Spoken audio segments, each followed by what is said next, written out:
Hey everybody, welcome to the Pet Food Puzzle Guy. I'm Glenn, and a very special thank you to all of you from the Nutrition Mission that have always responded with lots of great questions, and I've learned so much from you, some of the stuff that you guys research and send me, so I really do appreciate that. And a special thank you this time, the last week or so, there's been some folks that definitely don't agree with me that have sent some really thoughtful comments, and I appreciate that. That's what this is for, a dialogue. There's no so-called expert here. We're all trying to learn, and so I appreciate those folks that disagree but actually can think through things and not just call me an idiot, that kind of thing. So anyway, welcome. We're going to look at a food out of Canada today, both the canine and the feline diets. There aren't too many of them, so we can get through this before taking too much of your time. I do want to say that it was kind of interesting. I learned a few things that I want to share with you. Whenever you compare these diets, there's always a few things that either show good illustration of something I've said in the past or something new that I didn't think about. So anyway, we're going to take a look at Young Again. Great name. Don't we all wish we could eat something that would make us young again? That would be great. So let's get started and see what you guys think of this Canadian brand. Okay, so I'm not going to get into all their different marketing pages. They have articles. They have a lot of good stuff. Some of it is very informative. Some of it I disagree with. I'll show you a few. But I will say I love that they're an extrusion product. The product is extruded. They're not trying to say all the nutrients are depleted because it's cooked. They have a ton of synthetic vitamins and minerals in the food, which most people just go crazy over. So I love the fact they use a chicken meal. So a lot of the silliness that's my dogs up there. A lot of the silliness we hear or see, this company doesn't do. They're kind of into no fillers, that kind of stuff, but you got to do that stuff nowadays. But anyway, I was pretty impressed with their website and the stuff I looked at, and just the overall appearance of what I'm getting into here. So first of all, let's do feline. They have a kitten food, and they have a Little Bites kitten food. So just to get started, what I'll do, hopefully it'll fit on the screen. I'll put it up here. I wanted to put in the optimal ranges for a kitten food from the Small Animal Clinical Nutrition, the textbook that I use, that Dr. Ray uses. If you ever want to read that textbook, you could go to Dr. Ray's channel. She has it listed there or linked, and you can read it yourself. But this is where these optimal numbers are coming from. And if you just look at it, there's the junior kitten, and then Little Bites, which basically is just another kitten food, but a really tiny kibble. They warn how tiny the kibble is, so not every cat probably should be eating it. And we're going to just look at protein and some of the key minerals that are important to a cat's health. Now, first off, kitten food is going to be high in pretty much everything. So we look at these, excuse me, look at the ranges here. The protein, this is on a dry matter basis. And I will say the website was very informative, giving you dry matter basis, ingredients, all that good stuff. And we see that the optimal protein level would be between 35 and 50%. And these guys come in pretty close. The Little Bites goes over a little bit, but again, kitten food, we're not really concerned about kidney disease or those kind of things. If we look at calcium, 0.8 to 1.6, they're on the high end of that optimum range, so that's fine. If we look at phosphorus, very impressive phosphorus levels. Those of you that have been following me, you know I harp on the importance of calcium and phosphorus is such an indication of the quality ingredients in that food. So when I see that for a kitten it should be 0.6 to 1.4, and they're coming in at 0.9, I'm impressed. This company, for that high protein level, mostly coming from meat, they're big into no grains, no plant protein for cats. You know, they're carnivores. To have that high level of meat protein and that calcium phosphorus level, they're spending a few bucks on the ingredients going into this food, and they know how to formulate it to keep those levels there. So kudos already. Sodium, 0.3 to 0.6. They're at 0.3 and 0.2, right in that range. I didn't have the magnesium level from Small Animal Clinical Nutrition, so I couldn't put that on. But I was just curious, and we see zero point 0.9 and 0.8, which I'm sure, again, for kittens, we're not really too worried about excesses. So, but a great start for them having a really good kitten food. I thought this was really interesting. I even did a video on this, and I harp on this all the time. You get some of you are probably getting tired of hearing the same stuff from me, but it sounds like a broken record. But what do I tell you about all life stage foods? I just did a video on this a couple of weeks ago, right? All life stage foods are what? Puppy food and kitten food. If they're going to meet the demand for all life stages, it has to meet the high demand of growth. So what is it? It's a growth diet. It's a puppy food. So why in the world do I feed that to an adult dog or an adult cat? It's interesting. When I looked at the Young Again on their information on their kitten food, what did I find? I found this. Young Again is formulated to meet the nutritional levels established by the AFCO cat food nutrient profiles for all life stages. So it's interesting, instead of putting for growth, which clearly it is, they decided to put for all life stages. And the only reason I bring it up, because it proves those of you that say, oh, Glenn is wrong, it's not a puppy food, it's not a kitten food when it's all life stage, it's something else. I can't imagine what. Here's living proof right here, okay, on the package, on their website, that here's kitten food that they could have said for the nutrient profiles for growing kittens or for growth. Instead, they put all life stages because they can't. But I want to take this food and feed it to my adult cat? Of course not, for reasons you'll see as we go further into their diets. Okay, so it's interesting that they put that, and I had to point that out because, and I don't want to say I told you so, but yes, all life stage foods and puppy food and kitten food are all the same. So you have to decide, does that make sense for my adult animal? Worse yet, my senior animal. Now, this is a dry food, and it's interesting. They don't make a canned food, and so folks like Ed out there that refuses to feed dry food. Sorry, Ed, you can't feed these foods, but there are literally millions of cats that thrive on dry food. That's all they want is dry food. Let's at least, yes, they're not getting the moisture we'd rather they get on a can, but let's make sure the nutrients delivered are at least healthy and reducing the risk of kidney disease or urinary stones, that kind of thing. So let's take a look at the ranges for adult cat. I'll put them up here. And here's their adult diets. They have zero cat food, which is weird. It's a kitten slash adolescent type diet, like a young cat, kitten young cat diet, which is a little strange, but they're saying that's like at around 2 years of age. I'm sorry, that's, in that kittenhood to adulthood. They have a mature health. And where most of us think of mature, senior, all that kind of stuff is like a cat at 7 years of age. They actually are saying maturity, they basically mean they're done being kittens. So this could be around 2 years of age, you would switch them to mature health. Okay. So it's not a senior diet per se. Okay. Then they have zero mature health, and that's where they're big into no carbs, that kind of thing, just using meat, protein, staying away from grains. That's their philosophy. And with cats, I think we could all live with that. That's okay. I wouldn't want to do that with dogs, but definitely with cats. And then they have an LD, a limited ingredient pork version of their mature health. And that is actually with hydrolyzed pork. So if you had a cat that was allergic to chicken and some of the other protein sources, you would feed that food. So I'm sure you're looking at it as I'm blabbing on here. So let's go through this.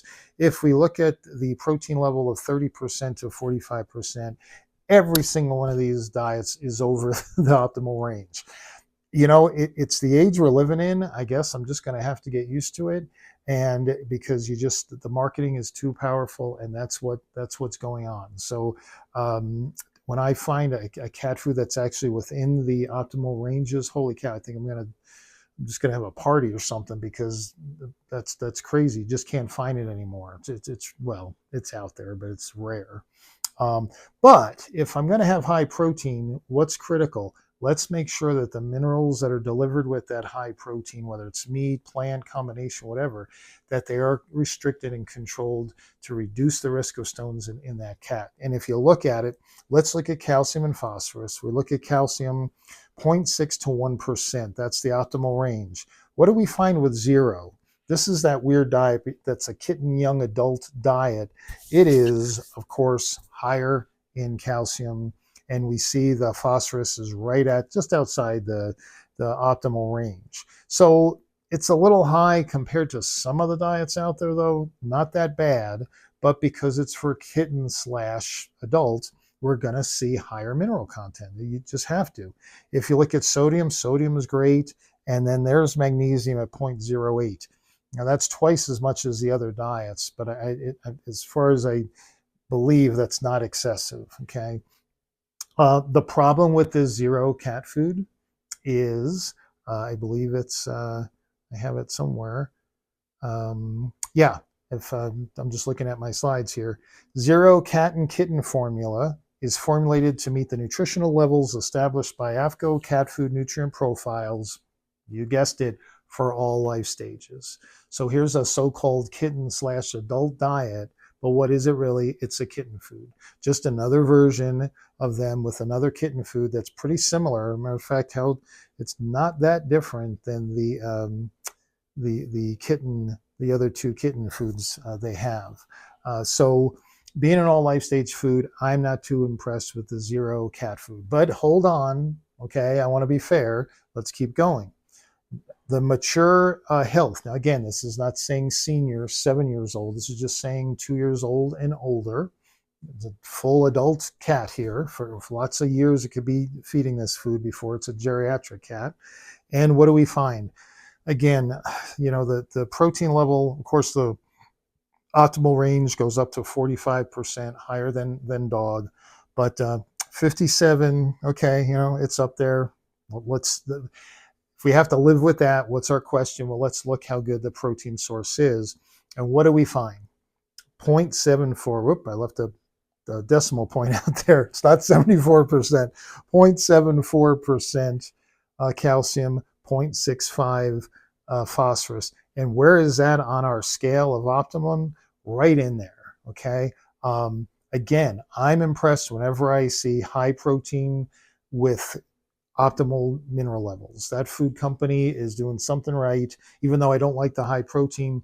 If there's any issues with the kidneys at all, I'd rather they be getting high quality protein with a restricted mineral content. I'd really like to see the controlled protein, but I think the marketing is just too strong out there these days, and nobody wants to go there anymore.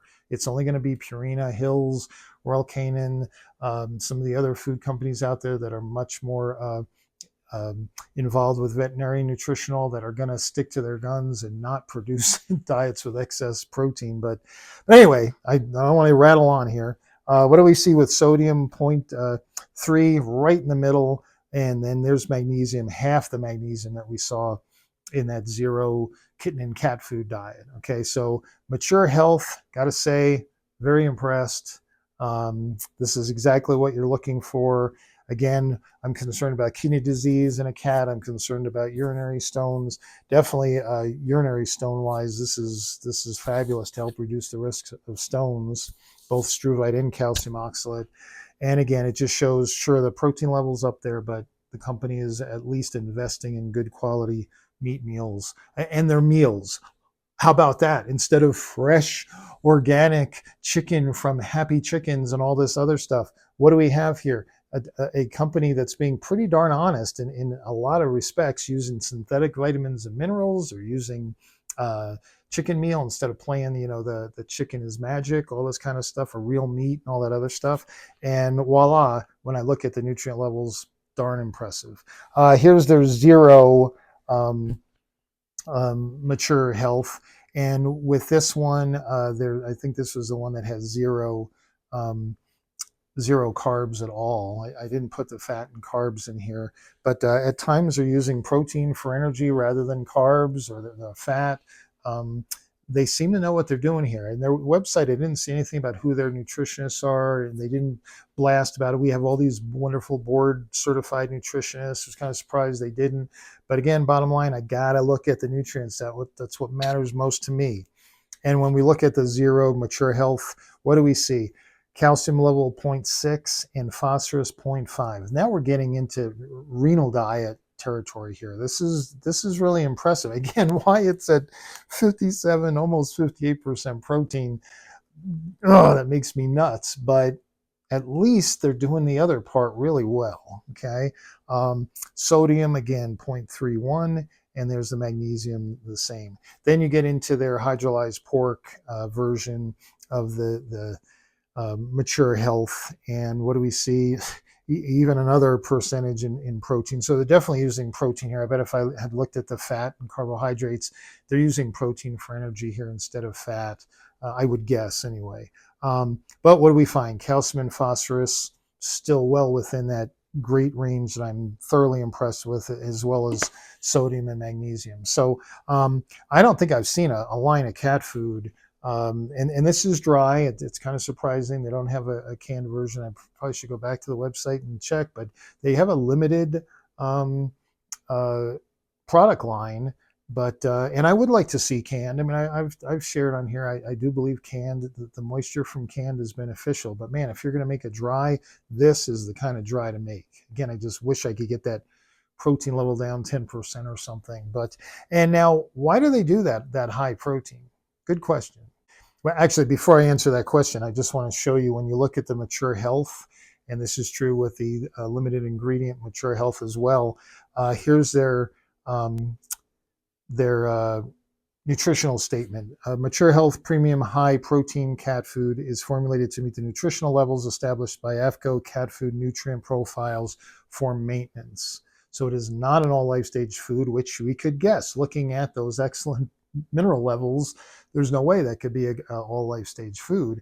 That's what you want for your adult cat. Okay, for 2 years and older, as they're saying, this is what you want. There's another place in one of their articles they actually mention, I mean, this is really amazing. They mention the minerals, calcium, phosphorus, sodium, and magnesium, and how it's important to restrict them for renal health and especially for urinary stone health. It's in there on their website, in their descriptions of these diets, which again, that is just great information. I think I have not seen that anywhere in any of the reviews we've done, any of the websites I've gone to, where somebody came right out and said that. How many times do I say that? If I'm judging a cat food, how renal friendly is it and how stone friendly is it? That's what I'm after, because those are the two things that are going to most likely bring your cat down. The other thing is, why are they using such high protein? They do come out, and I'm almost sure that they did say cats are carnivores, and they don't come right out and say, I believe, they say there's no requirement for them to have carbohydrates and plant-based protein, but they don't come out like most of the people that are selling BS out there and say cats can't digest or can't utilize plant protein or carbohydrates. They don't say that. And there's a big difference between it's not required versus they can't utilize them. Just because they're obligate carnivores does in no way does it say they can't use corn gluten meal or corn as an energy source and things like that. They surely can. That's just science. Sorry if that bursts your philosophical bubble, but that's just the truth. Okay, a carnivore needs protein, but that doesn't mean they can't utilize other things as well. But they definitely need taurine, vitamin A, some other things they're only going to get in meat. They can't store it, they can't produce it themselves like omnivores can. That's why they're obligated to get some meat. But there's no rule in there that says, oh, and that's why they can't utilize this other stuff. They sure can. So these guys are pretty honest with that. Ironically, I love if we could find something that's less expensive than prescription diet that gives you these kind of nutrient levels, even though the prescription diet's not going to give you almost 60% protein. They're just not going to do that. But the cost of these diets, when I ran the numbers, there's from like $6 to $9 a pound. You're even higher than some prescription diets. So unfortunately, when you get into these good controlled nutrient levels, you're going to see higher prices. Now, okay, so real quick, we're going to look at Canine because this is pretty short and sweet. So they make two diets, a 40% protein, 16% fat, and then another one that's a very common ratio you hear out there, 30% protein, 20% fat. They're both around the same calorie per cup level. These are pretty high energy foods, but I wanted to point something out that I thought was kind of interesting. Just looking at protein, carbs, and fat, and I've included carbs and fat. I don't usually do that, but looking at these two diets, it's interesting. If we look at the um, small animal clinical nutrition optimal ratio ranges, we see that for dogs, 15% fat up to 30% is that optimal range. So we're going over, just barely going over with that second diet, the 30-20 diet. They call it core, just like wellness core. Here's young again core. Um, but you'll see it's 31.8%, excuse me, where the 40-16 dog food is 46% protein. It's interesting. Look at the carbs. They're only 21% in the first diet and 33% in the diet that has lower protein. So those carbs, and I don't know whether they could be using corn gluten meal for protein, they could be using corn for energy, quick energy, that kind of thing. But it's interesting when I look at the fat level of both those diets. They're at the high range of fat for a normal adult dog. The range is 10 to 20%. They're at 20% and 21% respectively. So they're at that high end, but they are high energy diets, so that's fine. But what's interesting is I like the lower protein, of course, getting closer to the optimum. And why did they do that? How did they do that? By using carbs. So without even looking at which types of carbs and starches and everything else, this is just another example of using other ingredients besides just meat to reach protein levels in all the amino acids. So just looking at these two diets, when I just look at protein, carbs, and fat, I really like the second one because it has almost close to the optimum protein levels. But of course, we got to look at minerals too. And we see in the first diet there, the 40-16, well, the the range for calcium should be up to 1%. They're at 1.24. And look at the second diet is 1.7. So now we're getting up to some serious, and I did double check that because I wanted to make sure. So a little disappointed in that, especially when I look at how nice the protein level was. I would expect that calcium level to be much lower. If I look at phosphorus, it's 0.91 in the first diet, which is just a little over the optimum range. But again, when I look at the second diet, 1.05. We don't want anything over 1%. So that was disappointing there. And then sodium comes in fine for both diets. The interesting thing, though, with both of these diets is, unfortunately, the nutrient levels are excessive. And what do we find when we look at the nutritional statement? Complete and balanced for all life stages. So both their canine diets are actually uh, puppy food, and we have their kitten food to prove it because they put all life stage on their kitten food. So there you go. So I am not too thrilled with Young Again on the dog side, especially when I looked at the cost of, I think it was the second diet there, and it was over $5 a pound. That's crazy because most of the diets that we've reviewed on here on my channel have been $3 to, I think Origin was $4. That was one of the highest. So this one's even higher than that, and we're not getting optimum nutrient levels. So my verdict would be for Young Again dog food, nah, not so much. A few of their cat foods, though, the ones that say mature, not meaning senior, just meaning your adult cat. Yes, they're dry, they're not canned, but boy, really impressive nutrient levels, and those I would be really happy with. Though again, the cost is something to consider. So there you go. I hope that has been helpful, and we will get on to the next review. I've got a couple videos I'm going to be working on. My wife is going to be away with some grandkids for about a week, so I hope to be doing landscaping outside and then videos all night so I can catch up on some videos. It's been a while. So again, thank you for everybody that's been part of this experience, and I hope you're learning. Make sure you keep checking on Dr. Ray. She's got a lot of stuff going on these days. You don't want to miss that, and we'll see you.